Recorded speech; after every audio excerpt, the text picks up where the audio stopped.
ನಮಸ್ತೆ ವೀಕ್ಷಕರೇ, ಸುವರ್ಣ ನ್ಯೂಸ್ ಡಿಜಿಟಲ್ಗೆ ಸ್ವಾಗತ. ನಾನು ನಿಮ್ಮ ಸತೀಶ್ ಕುಮಾರ್. ರಾಜ್ಯದಲ್ಲಿ ಪಿಂಚಣಿದಾರರಿಗೆ ಸಿಹಿ ಸುದ್ದಿ ಸಿಕ್ಕಿದೆ.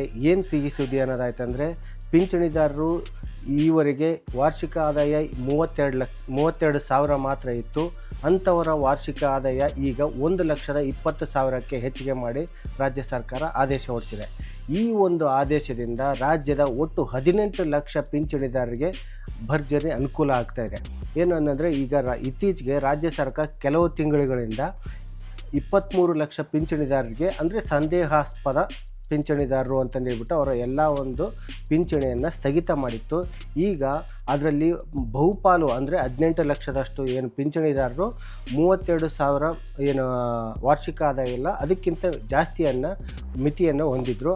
ಆ ಹಿನ್ನೆಲೆಯಲ್ಲಿ ಅದನ್ನ ರಾಜ್ಯ ಸರ್ಕಾರ ಪರಿಶೀಲನೆ ಮಾಡಿ ಇತ್ತೀಚೆಗೆ ವಿಧಾನಸಭೆಯಲ್ಲೂ ಕೂಡ ಮತ್ತು ಸಚಿವ ಸಂಪುಟದಲ್ಲೂ ಈ ಬಗ್ಗೆ ಚರ್ಚೆ ಮಾಡಿ ಈಗ ಪಿಂಚಣಿದಾರರ ಒಂದು ಆದಾಯ ಮಿತಿಯನ್ನು ವಾರ್ಷಿಕವಾಗಿ 1,20,000ಕ್ಕೆ ಏರಿಕೆ ಮಾಡಿದೆ. ಈ ಮೂಲಕ ಪಿಂಚಣಿಯನ್ನು ಕಳೆದುಕೊಳ್ತಿದ್ದಂಥ 18 ಲಕ್ಷ ಫಲಾನುಭವಿಗಳಿಗೆ ಈಗ ಹೆಚ್ಚುವರಿಯಾಗಿ ಅದನ್ನ ಪಿಂಚಣಿಯನ್ನು ಕೊಡ್ತಾ ಇದೆ. ಅಂದರೆ ಈಗೇನು ಹಿಂದಿನ ಏನೋ ಒಂದು ಪಿಂಚಣಿ ಏನಿತ್ತಲ್ಲ, ಅದು ಇನ್ನು ಮುಂದೆ ಜಾರಿಯಾಗಿ ಅದನ್ನ ಅಂದರೆ ಮರು ಜಾರಿಯಾಗಿ ಅವರಿಗೆ ಪಿಂಚಣಿ ಹಂಚಿಕೆ ಆಗ್ತಾಯಿದೆ.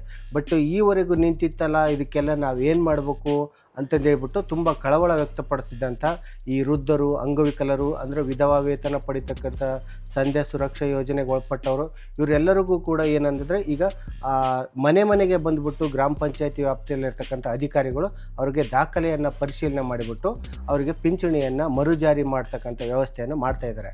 ಈ ಮೂಲಕ ಏನಂದರೆ ರಾಜ್ಯದಲ್ಲಿ ಬಹುಚರ್ಚೆಗೆ ಒಳಗಾಗಿದ್ದಂಥ ಒಂದು ರಾಜ್ಯ ಸರ್ಕಾರದ ಯೋಜನೆ, ಅಂದರೆ ಪಿಂಚಣಿ ಯೋಜನೆ ಇತ್ತು, ಮಾಸಿಕ ಪಿಂಚಣಿ ಯೋಜನೆ, ಈಗ ಮರುಜಾರಿ ಆಗಿಬಿಟ್ಟು 18 ಲಕ್ಷ ಫಲಾನುಭವಿಗಳು ಈಗ ಸಂತಸ ಪಡುವಂಥ ಸುದ್ದಿ ಇದಾಗಿದೆ.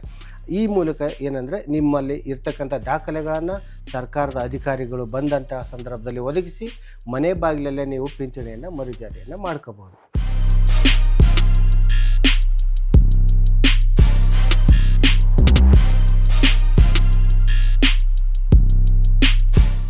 ಇಂಥ ಅನೇಕ ಸುದ್ದಿಗಳಿಗೆ ಮತ್ತು ಅಪ್ಡೇಟ್ಗಳಿಗಾಗಿ ಸುವರ್ಣ ನ್ಯೂಸ್ ಡಿಜಿಟಲ್ ನೋಡಿ, ಮತ್ತು ಈ ಸುದ್ದಿಯನ್ನು ಯಾರಿಗೆ ಅಗತ್ಯ ಇದೆ ಅವರಿಗೆ ತಲುಪಿಸಲಿಕ್ಕೆ ಶೇರ್ ಮಾಡಿ ಮತ್ತು ನಿಮ್ಮ ಅಭಿಪ್ರಾಯವನ್ನು ಕಮೆಂಟ್ ಮಾಡಿ. ನಮಸ್ಕಾರ.